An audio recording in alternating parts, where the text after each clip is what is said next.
people hear the name Right to Dream, they think of football stars Mohamed Kudus, Kamaldeen Sulemana, Ernest Nuema, Simon Adingra. The names that would go on to represent their countries, play on the biggest stages in world football, and inspire millions. I grew up playing with boys only. Where I'm from, it's like, it's like outside of Kumasi, there's no like girls team or anything. But behind every star is a story of sacrifice, a story of discipline, a story of children leaving home at an early age when most are still trying to find themselves. I was 9 when I joined in. At just 9 years old, a young girl from Kumasi walked through the gates of Right to Dream, one of the very first girls admitted into the academy. I was pretty much part of the first generation that started the girls' academy. Far away from home, far away from family, entering a world where football was only part of the journey. So then when I got there the first day, it was such a beautiful campus. Because behind the walls of Right to Dream, students are not only taught how to play the game, they are taught how to lead, how to serve, how to dream, and how to build a future beyond football. As for education, it was really, really serious. Without Right to Dream and God, I wouldn't be where I am. Years later, that same young girl would travel thousands of miles from Ghana to the United States, become a student athlete, graduate from Vanderbilt University, and prove that sometimes a football can open doors far beyond the pitch. So then I got a chance to. Today, we go behind the walls of Right to Dream. This is the story of Vivian Akyirem. So Vivian, when people think of Right to Dream, they think of Mohamed Kudus, Kamaldeen Sulemana, Ernest Nuema, Simon Adingra, and the likes. You were also at Right to Dream. What was life really like behind those walls of Right to Dream? I'll probably say it was pretty much kind of fun. I'm from Kumasi, by the way. I left home when I was 9. Pretty much they bring all of us when we are like very young. At the time when I was there, I just felt at home, even though I was like very far from Kumasi and all that. Right to Dream is mainly about like school and like football, as people call it. When you're there, you also have the chance to get to know people from different backgrounds. Like you mentioned, Simon Adingra, he's from Ivory Coast. Granit Xhaka, that's a great ball in for Adingra. What a finish! What a well-worked Sunderland goal! And Simon Adingra. Pretty much through Right to Dream, I was able to, get connected with him and all that. So we get to meet each other and become sisters and brothers beyond Right to Dream. What age were you when you joined Right to Dream? I was 9 when I joined in 2013. I was pretty much part of the first generation that started the girls' academy. Age 9, what was the conversation? If you could take me back, how did they even get you to join the academy? So usually they have like people that pretty much recruit people. So I was in Kumasi at the time. And growing up, I used to play with boys because there wasn't really girls' academy or any like team in my neighborhood. So I pretty much joined my brother to train with them. And they had like a showcase that day that I went with them for like a game. That was when I got scouted. And pretty much I played with the boys. And funny enough, Coach Jeremy, who was like one of the scouts from Red Room, so I was a boy at the time. Because I had this like, short hair and all that. So he thought I was a boy and then, scouted me thinking I was coming to Right to Dream as a boy. And then when like they pick you, they'll let you pretty much write like an exam to see where you are, like your education level is at. So I did that and then they saw my name, Vivian. They were like, what the heck? Wow. And I was like, yeah, I'm a girl. Sorry. And so then I pretty much waited for like 2 more years. That was when they brought the idea of bringing girls into the academy. Then they started like a whole girls academy. So 2013 they came for me in Kumasi, and then there was a lot of us actually. So many girls that came for the tryout. We all went to Wote, where the academy is, for the tryouts. And I think only 9 of us were picked at a time out of so many, like 300 and something girls from like the whole of Ghana. But I was part of the people that got picked. We are going to go into your very first day at the Right to Dream Academy, right? But I want to speak about the trial, the game that got you spotted in Kumasi.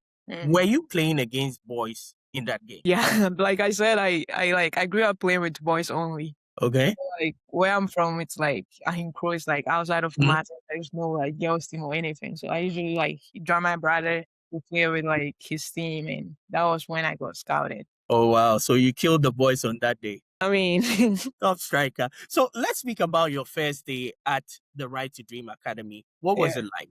I don't know. When I left Kumasi, I was like, okay, I'm going on a vacation for a week because like pretty much my parents thought I was leaving for like some few weeks and I'll be back. So then when I got there the first day, it was such a beautiful campus. So when I got there, I was like, oh my gosh, I haven't really I'm not seen going something back. like that. Like houses, the dorms, everything was so like spectacular. So like I got there and then I was like, okay, I want to be here. Right. And I mean, anyway, I love soccer. So like anywhere I see the ball, I get attracted to us. So I was just there having fun the first day. And then, yeah, the trials kept on going and going until like we actually got picked and stayed at the academy. I believe you had mentioned that 9 people were initially picked, right? Yeah. For the girls' team. What was the experience like seeing people cut from the team? I mean, at the time when I was young, I was just like, didn't really think much about it. Mhm. But then I remember even I wanted to go home one time because I was just homesick and like I was just missing my parents and all that. And some of the girls left because they were kind of like homesick. So a lot of them left because they just wanted to go home. And some people were just cut because maybe the academy didn't really see whatever potential they were looking for in them. I mean, I know one girl got cut and then came back the next year and was picked. I would probably say I was like fortunate enough to be part of like the 9 people that were picked at a time because we all came with different skills and like talent. But I mean, God willing, some of us were picked over the others. It's not like we're better than them or we're better than them in education or like in terms of sport. We're all like unique in our own ways, but it just depending on what they were looking for at the time. Right.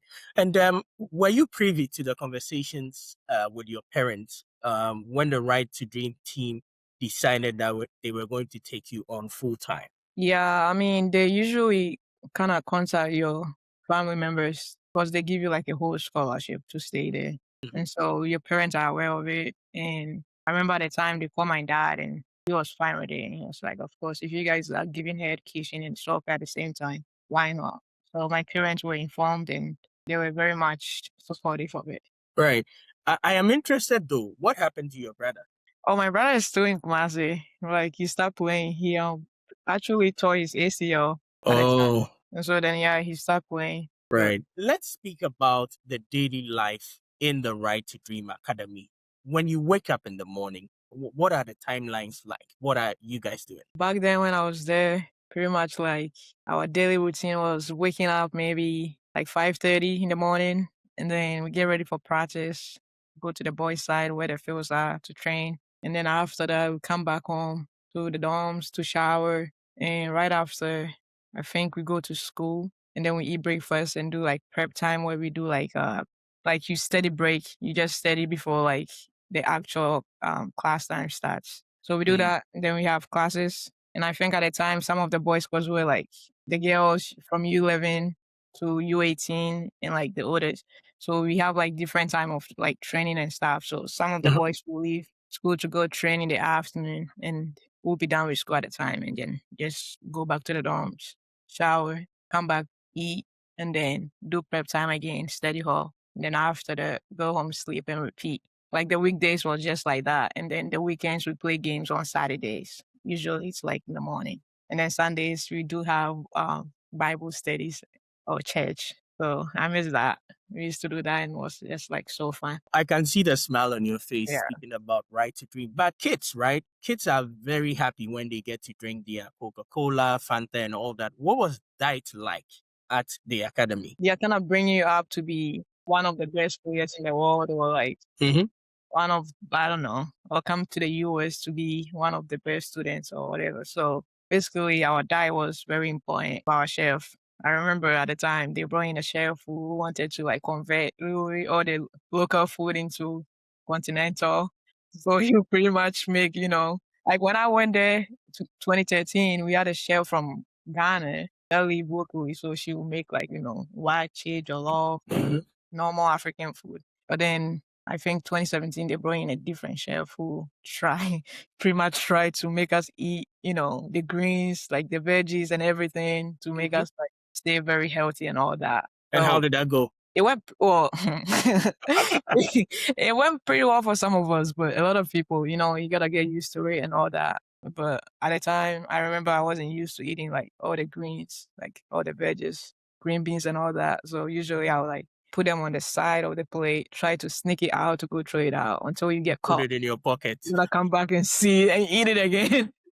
So all that we tried, but I don't know. As for food, it was very healthy at the academy. They fed us really well. Right to Dream is also famed for education. I watched an interview with Ernest Niame's mom, and she had mentioned that she left her store for her son to take care of the shop. Some foreign people came, and she returned from the market seeing Ernest speak English with these foreigners, and that was like the proudest moment for her. She was like, "Hey, maybe question all Cabrofuse, if I remember correctly, if I am quoting her right." How seriously was education taken at the academy? As for education, it was really, really serious. I'm not even gonna lie. When I went to write to them, the first day I didn't speak English either. Like Kumasi people, we don't really like even now, like always like we are really like kind of forced to speak it. Now I'm used to speaking it because I don't have anybody here that I speak to it all the time. But like back home, you always speak Chi all the time. So like when I went to the academy, they were like, it's about time you learn how to speak English. And then I started taking special English at the academy, which they have like a class of people that cannot speak English. So when they bring like the Ivorians or like people from South Africa or even Ghanaians that can't speak English, they take that classes to learn how to speak English. So that was when, I kind of picked up that language. And I remember one of the rules at the academy was you gotta speak English all the time, especially when you're at the school side. No, like, like you can speak other languages or anything. I remember like the French people, when they come, they obviously want to speak French with their colleagues. And like the Gan people want to speak Gan. The cheap, like, it was like all over. So like they just made a rule for us to speak one language so that the other group don't think they are left out or anything. So we just that rule, that dorm side, field side at the school, we speak English. So it was, I don't know, besides that, right to gym, they have robotics, which is right now one of the biggest group in Ghana. And they get the opportunity to come to the US. They actually came to Michigan to compete in the robotics thing. Championship? And I think they got second place or something. So it's like education is, important to the people at the academy. Education sometimes goes hand in hand with discipline. What did discipline in terms of even punishment look like at the academy? Why is it making you laugh? I mean, I don't know for now, but like when we were there and you make a mistake or like you're undisciplined or like you do something stupid, there was this badge system they brought up, and it's like a little badge you put it. If you do something, we have character traits, which we had seven traits, and then we have education and whatever. So they use those character traits to like pretty much not judge, but like define every single person at the academy. At the end of the term, if you like get a badge, then I mean you can either maybe travel to the US when like your group is going to the US for a tour, or like go to Europe for football, like something. But then at the end of the day, if you don't get it, then you remain at the academy, and then it makes you feel like, oh, I'm not getting the opportunity to travel out. So that was when like a lot of the time people would think that the academy was kind of punishing them for not like being part of people traveling and all that. But usually it's based on people's behavior. I mean, if they are telling you to do this and you're not doing that, I mean, obviously they're not going to offer you the chance to travel outside. Do you think it pushed people to behave right? Personally, it did. There's different, like there's integrity, initiative, giving back, social intelligence, so many, 7 of them. I don't remember, but at the time we used to have people come visit at the academy, and Ghanaians, we like to stay in our own space and not really socialize with anybody. But then I feel like social intelligence pretty much kind of help people to like be a little bit like more vocal with people when they come to the academy for visit and stuff like that. And taking initiative, and a lot of people are giving back to their community right now because Right to Dream kind of taught them when we were at the academy to give back and stuff. Right. Right to Dream teaching you guys some pillars to live your life by, right? What are some of the values Right to Dream instilled in people? Like I said, like a lot of the character traits. In my peers, I do see people still giving back to their community, like I said, and people are more disciplined. That's why you see Kudus and Estapia and like other people achieving like or playing one of the biggest stages in the world. It's because like they've been disciplined enough since their childhood because literally every kid in Ghana wanna be like them. But then there's one thing that makes them unique and different from other people. And that might be because they were disciplined enough when they were kids or they know where they are coming from. But there's like different things that kind of make all of us different. But other people, they can go ahead. Yeah, I was going to ask, so how much of Vivian today can be attributed to Right to Dream in terms of your behavior? A lot, actually. I mean, like I said, without Right to Dream and God, I wouldn't be where I am. Every single day, I'm super, super grateful that I got the opportunity to actually go to the academy and I figure out who I want to be. Because I mean, growing up, I just wanted to play ball.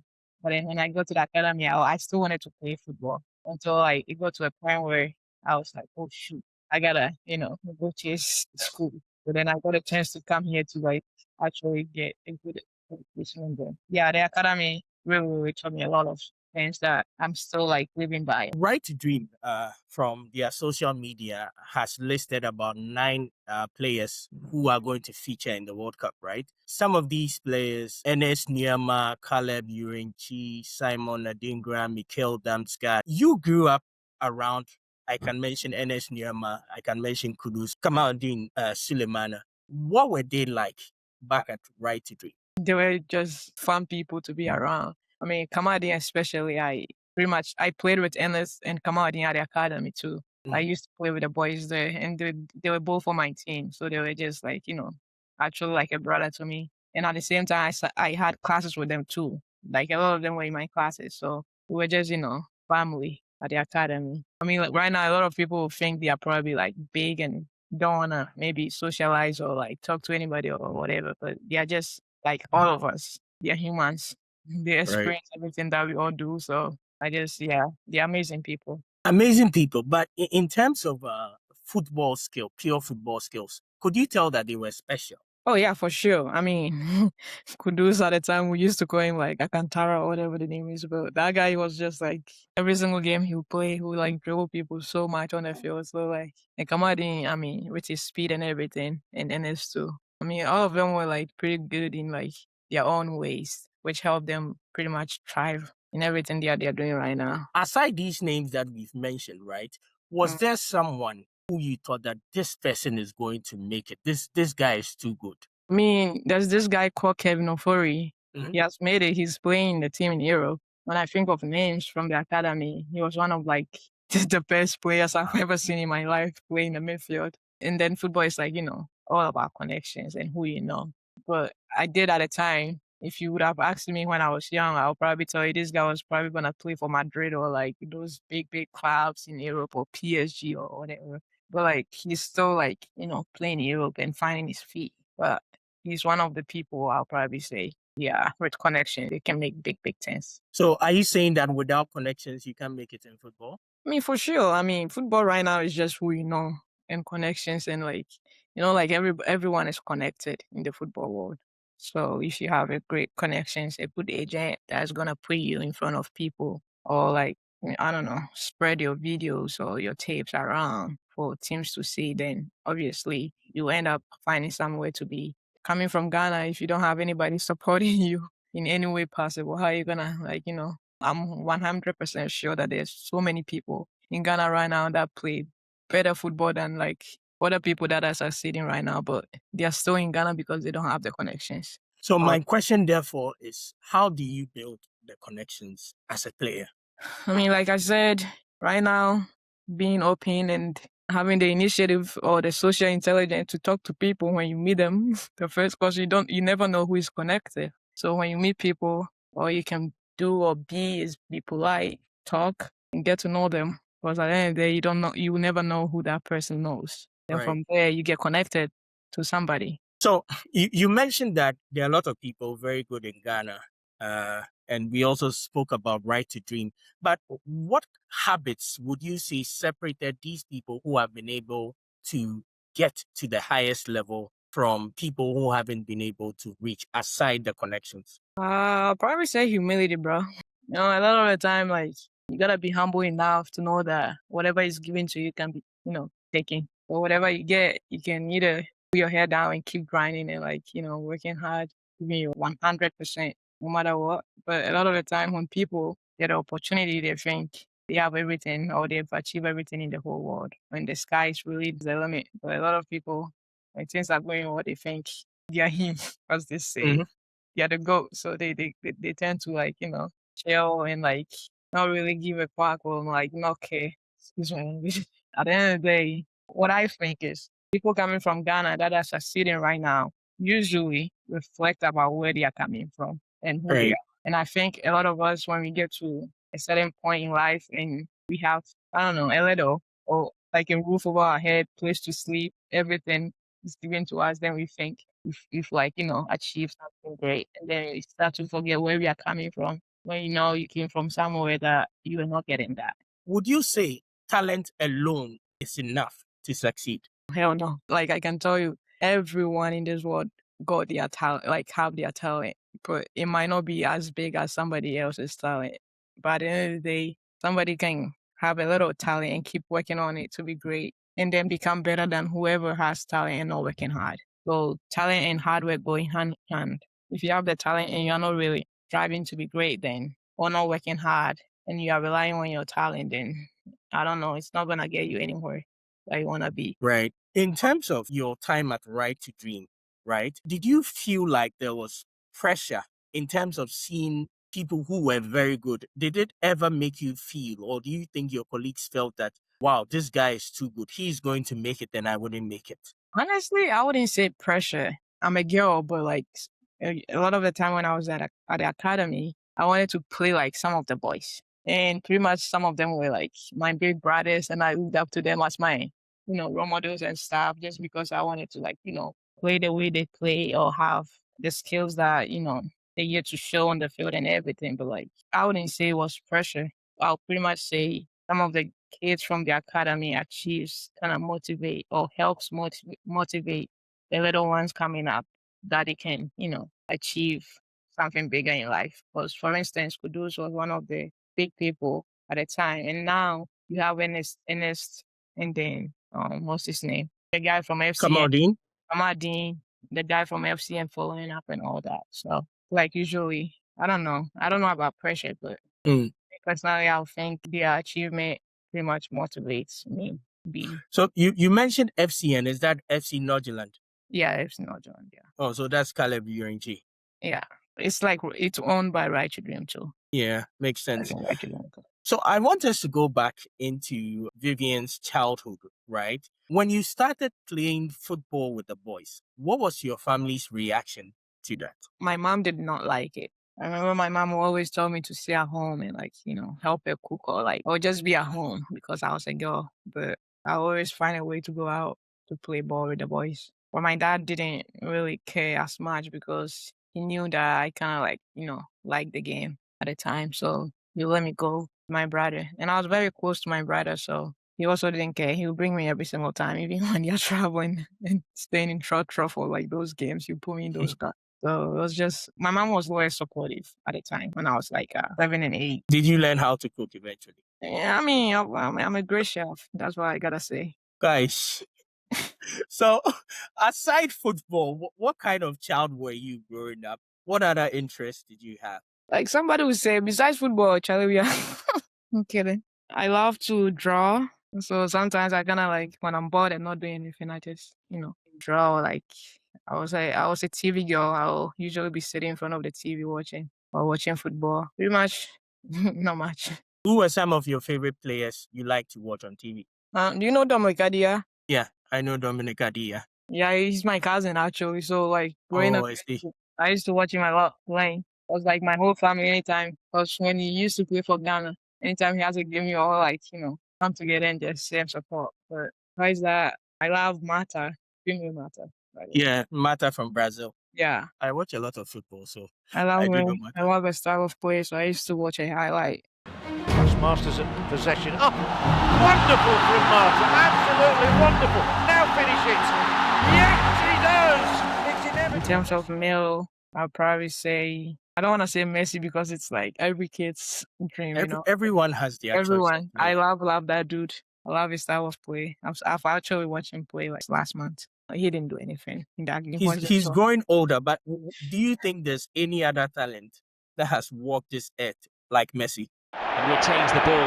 Messi, they're teasing Espanyol here. This is outrageous from Lionel Messi. You don't believe a it? lot of people keep arguing about Pele at the time, but like, Mhm. I was young, so I never really watched Pele play. But like, when I go back and watch his highlight, I'm like, okay, he was also good. But like, in terms of this guy, this little goat, I'll probably choose Messi, man.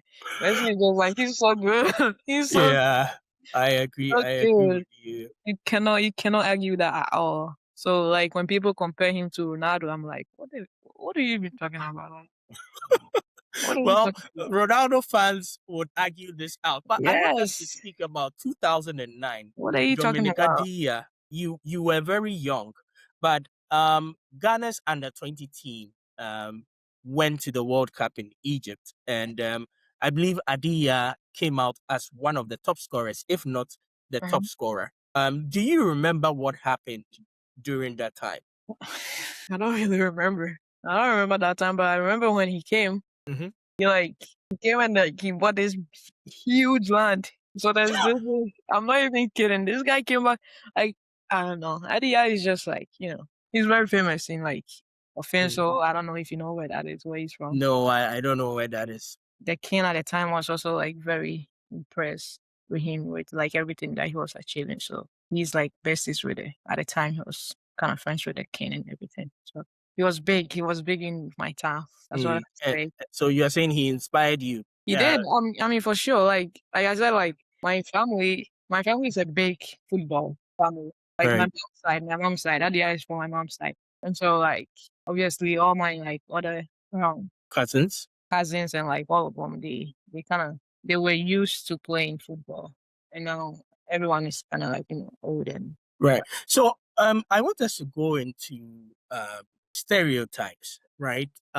As a footballer growing up in Ghana and being female, what are some of the stereotypes you face playing football? I mean, like obviously any girl in Ghana that play ball, people usually not even call them, but like when I used to like before I played with the guys, I used to be the ball girl, pretty much. Go collect the balls when they kick, then I'll bring them. And then I started hanging out with them, and they were like, "Oh, Obabe, man!" Like you know that saying. And what was your response to them? I'm like, what the fuck is Obabe mean, bro? And they were like, yeah, because you're a girl, but you want to be a boy. And like, I'm like, boy, bro. Like, what? And so, like, I don't know. At the time, I didn't really. And actually, I remember they used to call me like, Osemensa or whatever. They gave me a name. I'm not even kidding. I'm not even kidding. It was like a week before we went for the second tryout. We tried to do when I was playing with the boys. And then they found out I got selected. And they gave me a guy name. And so they used to call me that at home. And then, like, when I go back home and, like my old friends, when I'm hanging out with them, they'll be like, oh, do you remember when we used to play this? I'm like, no, they'll be like, bro, nah. But, like, yeah, in Ghana, if you're a girl and you play soccer, I mean, obviously, people are going to give you names and be like, oh, you're so strong. You're this, you're that. You look like a boy. With you having gone through that, right? I want you to speak to upcoming female footballers who are in Ghana and other parts of the world. How should they deal with something like that? I personally watched Miss Malaika, which is a beauty pageant, and it had a footballer come in to audition, and she felt that people said that sports girls were not feminine enough or beautiful enough, and it goes to affect the confidence of some girls. So having gone through this, how would you advise upcoming footballers to handle this? I mean, like, if you really, really want to achieve in life, you just got to believe in yourself, because there's going to be so many people, not even in Ghana only. Like, even if you travel outside Ghana, you get opportunity to travel, go play somewhere else, people are still going to see you in a different way. But at the end of the day, if you believe in yourself and you are confident enough and you know what you want, then you let the people talk. Because if you don't let it get to you, then you'll be able to, perform and do whatever you want. But then if you let it get into your head, that's when, I don't know, you become a little bit fragile and not be able to like achieve whatever you want. And people are gonna talk no matter what. Even if you're like beautiful and you play ball, or you are ugly or like not beautiful, like anything you do in this world, people are still gonna talk. So at the end of the day, you just gotta, start the noise or block the noise and just believe in yourself and keep doing you. Because even me now, like I remember last year, I went, 2 years ago, Mhm. I went back home and people were like, hey, you remember when you used to dress like a boy? Now you dress like a girl? Like, what the So I'm just saying, like anything you do, people are gonna talk no matter what. So you just gotta, be you. Because Right. if you are really, really gonna change yourself to impress somebody, then actually Right. it's not gonna end well. But So, what are some of the biggest misconceptions people have about female footballers, aside them not being feminine?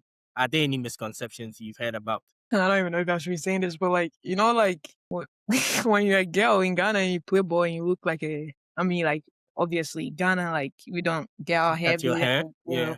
cut your hair. And I remember at the time they used to say that a lot of the girls that play for Ghana are like lesbian or like I all think those. I've heard that before too. But the thing is, I do have friends that play for Ghana and all that. And like it's just so funny when you hear them saying that people kind of like when they kind of like interact with people, they think they're like lesbian or whatever just because they play ball and they dress like a tomboy or whatever. At the end of the day, I'm just gonna say people are gonna tell you whatever you don't want to hear, even though you are not that person. If they tell you that you're this and you're not that, if you're not, you don't have to, give a Yeah. fuck. If you are, then that's when like, gotta find a way to like let them understand. But that was one thing I was very, very I was shocked because like to be able to play something like a game that you love and for your community or people to judge you based on how you look playing and who you're attracted to and stuff like that, it's just not right. Yeah.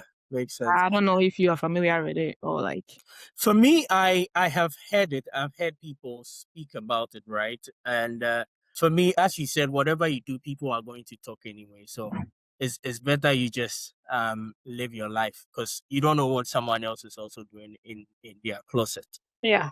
So I also want to speak about women's sports, right? Especially maybe football and basketball and some of the top sports.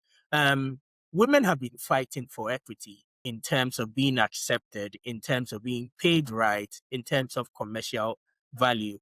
Would you say society has embraced women's sports as they should? I mean, back then I'll probably say they did not embrace it.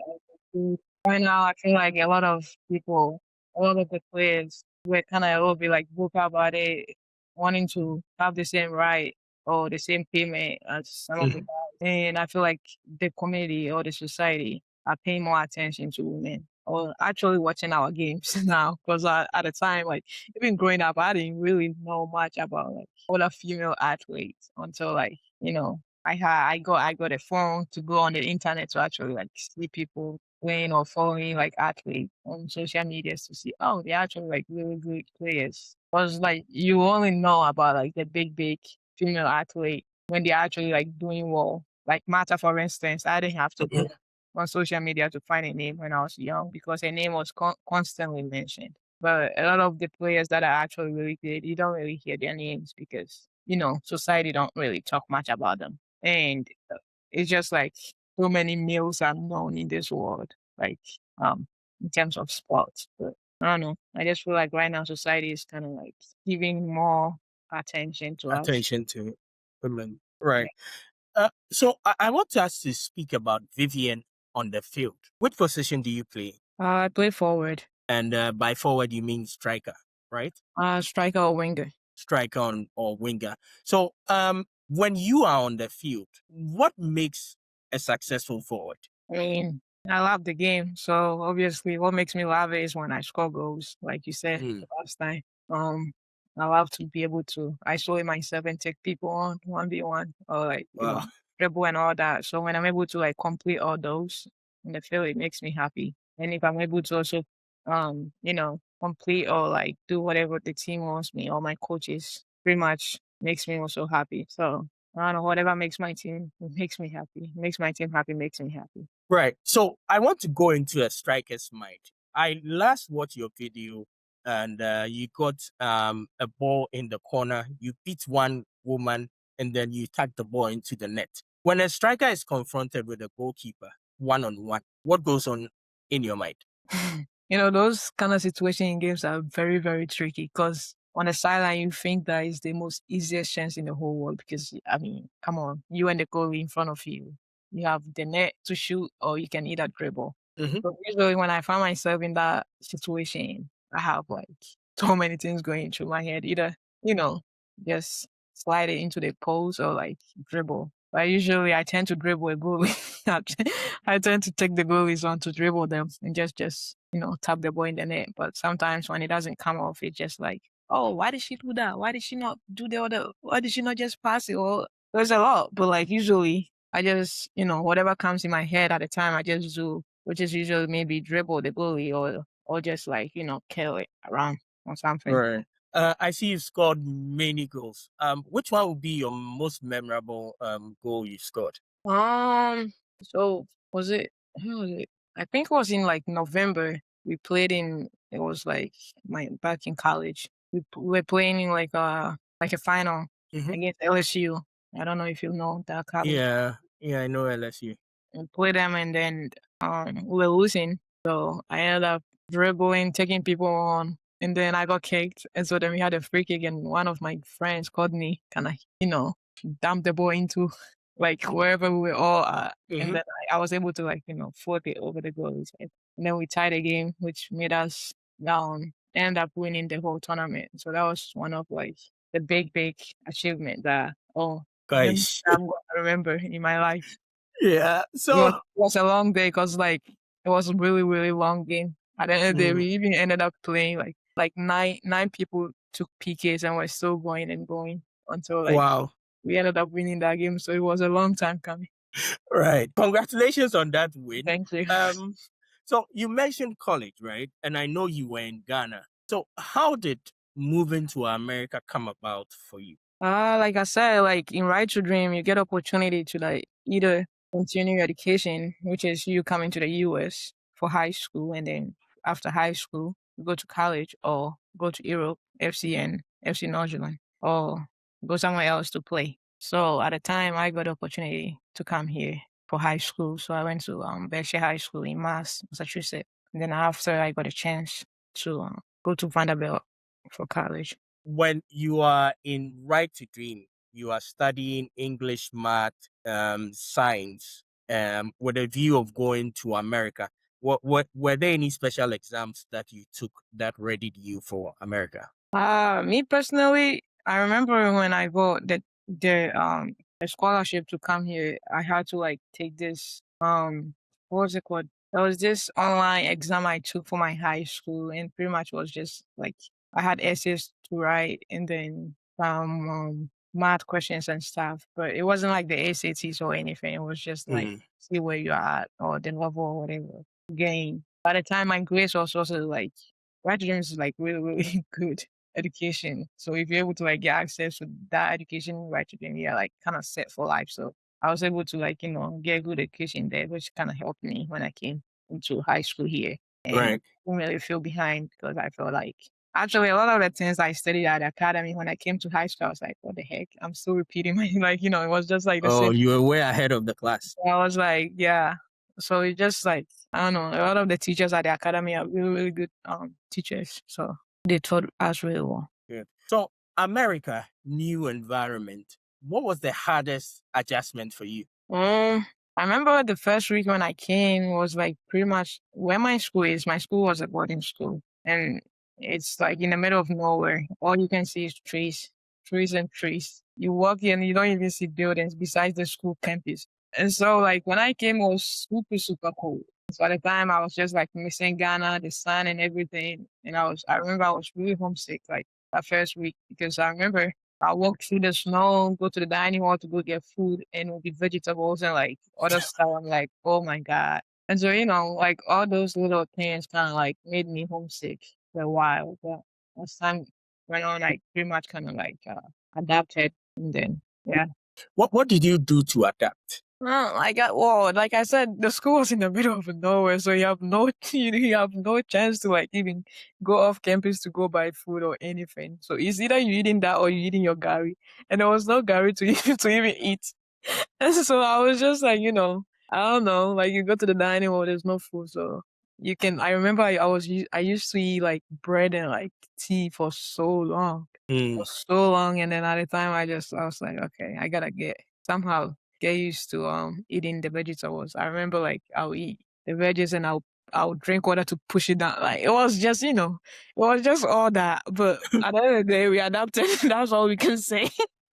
Yeah. So in terms of a life of a student athlete, what is it like, your daily activities as a student athlete? Like as in high school, like in college or in general. Let's talk about college. So Vanderbilt, our schedule was very tight. So we practice in the morning at 7, and then right after that, no, you shower, eat, and then you have classes at 11. And then usually I tend to be in class for almost like 6 hours, and then I don't get back home until like later in the evening, and then I just eat and go to bed and then repeat.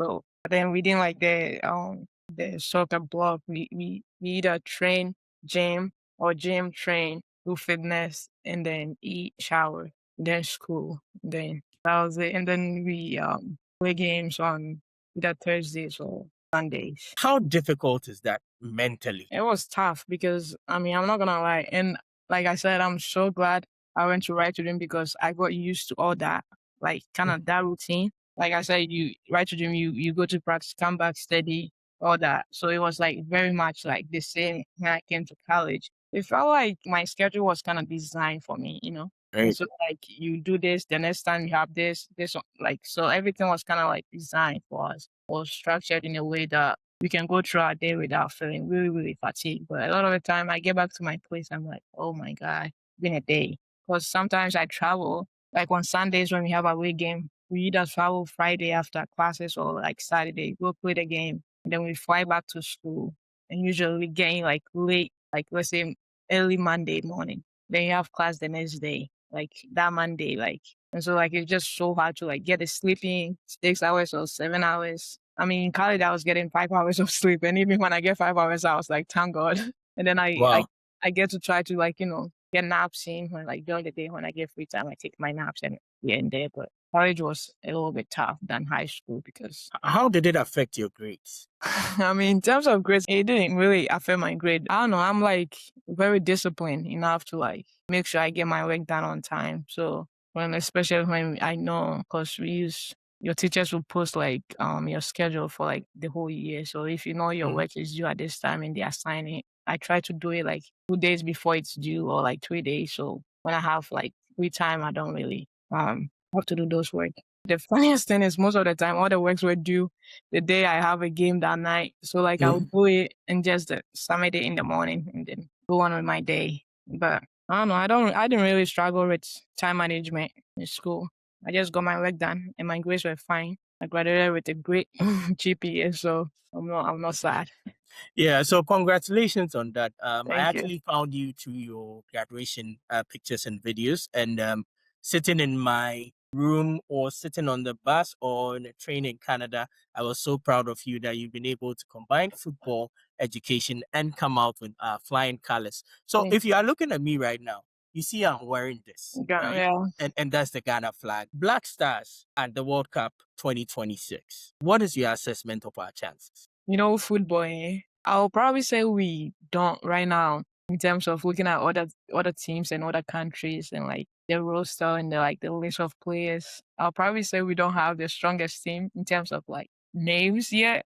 Because like compare our team to Ivory Coast or maybe France or like our players, some of them are like now learning how to play with each other. We have a new coach and everything. So a lot of people might think, oh, they're not gonna be good enough for this World Cup or whatever. But the thing about football, you never know what happens. Right. So I'm just like I was telling my friend this morning. We don't know. So we'll see how like this World Cup is gonna go. But I do hope the boys can take us somewhere. You had mentioned that they don't know each other. With you being a footballer, how important is team chemistry when it comes to succeeding on the pitch? I mean, in order for a team to like go higher, people need to be connected with each other, know how like maybe Kamadi, he has speed. So if I play this ball through, he's gonna use his speed together, or somebody else, or like Ernest, or like. But I feel like all of them need, like they all need to know each other's strengths, and based on that strength, help each other out, because that's what they're going to need. Plus, they have a new coach, and I don't think this coach is gonna know everybody's strength within how many weeks they've been 2 together. weeks. 2 weeks. Right. So there's no way. So they just gotta help each other out one way or the other. Just, be humble enough to like know that one is better than you. So therefore I'm gonna learn from this person instead of thinking, oh, I'm also big, you're big. You're not gonna, teach each other or teach anything or anything. I just hope we can actually go higher in this tournament. I have hope. Fingers crossed. So on the pitch, right? As for England, there is gonna be 2-1. We win it 2-1. Ghana is going to beat Win England 2-1. 2-1. You heard it here first. Yes. Watch out. Recently, right, football on the pitch has resulted in like everyone is playing from the back. Do you think Ghana should also play from the back, or we should go back to the basics of what we know? I think we should go back to the basics of what we know. At the time, Asamoah and all of them, like the football they used to play, I think we should go back and study that history, because that's the only way we can move forward as a nation. Because, like I said, a lot of these players, most of them play in good clubs in Europe. They come back and obviously they are all back into a different team, and their style of play is a little bit kind of different. But like Samuel, for instance, he's been doing great at Man City, and then you can tell that he's kind of still trying to find his feet in the national team. For people like him, it doesn't mean that they are not great players if they are not like really performing for Ghana. It just means they haven't really learned the style of play with like other players yet. So I just feel like I don't know. They should go back to the old Go back to the basics. and those people to learn how they were able to make it that far, because I miss those people. I miss watching them. Well, let's keep our fingers crossed for the Black Stars to Yeah. go. But one important factor when it comes to football is coaching, right? There are people who think the coach barely does anything. Some people think the onus on a game day is on the players to perform. Where do you stand in between coaching and the players on the field? If the coach, if he kind of has a really good connections with these kids and all these players, obviously they'll be able to like not do everything he says, but pretty much, whatever they learn from analysis and like whatever he says, they'll be able to like implement that in games or like apply that. But sometimes in games, it's kind of like hard to like, a coach can give you whatever he wants you to do on the field when you go into games, and then you get to games and the scenario is so different. But then you have to like, pretty much come up with something to figure it out. So I feel like for this coach to be able to like have a great season or like a great tournament or World Cup, he needs to be able to, communicate with these kids and be on the same page about certain things. Which can be hard because we all come from different backgrounds. So, and he's also not a Ghanaian, which is going to be interesting. So hopefully, finger crossed.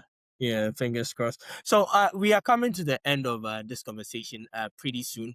But I would want to know, to you, what is success for you? What would make you feel like Vivian is successful? Going back to my community and giving back and what will make me successful is a great question. Like every day, I don't know. I don't like to say it, but being able to make my mom's dream come true be my success. I know I have my own goals, and I don't really tend to talk about my goals on like live series and stuff like that. Right. But I do want to play in one of the biggest, leagues. So, which is what I'm working towards. But then at the end of the day, a success to me will be making my family back home and my community proud. That is something that will make me feel like I've succeeded in this life. Right. And we are praying for you. We know you are working hard. You'll get there eventually. So are we seeing Vivian playing in the EPL very soon? EPL Women's League. Don't worry. Very, very soon. It's Guys. got timing. It's got time. God's timing. What advice would you give to a little girl watching you today who wants to play football? Your last words. I would say believe in yourself, have faith, put God first, to be honest, like really in everything you do. That's all you can do. No one is going to help you out. So just keep on believing in yourself no matter what. It's been a pleasure speaking to you today, Yes, Vivian. You've really opened our eyes, given us a first-hand look into what happens at the Right to Dream Academy. Until another episode of Life After School, my name is Yawo J.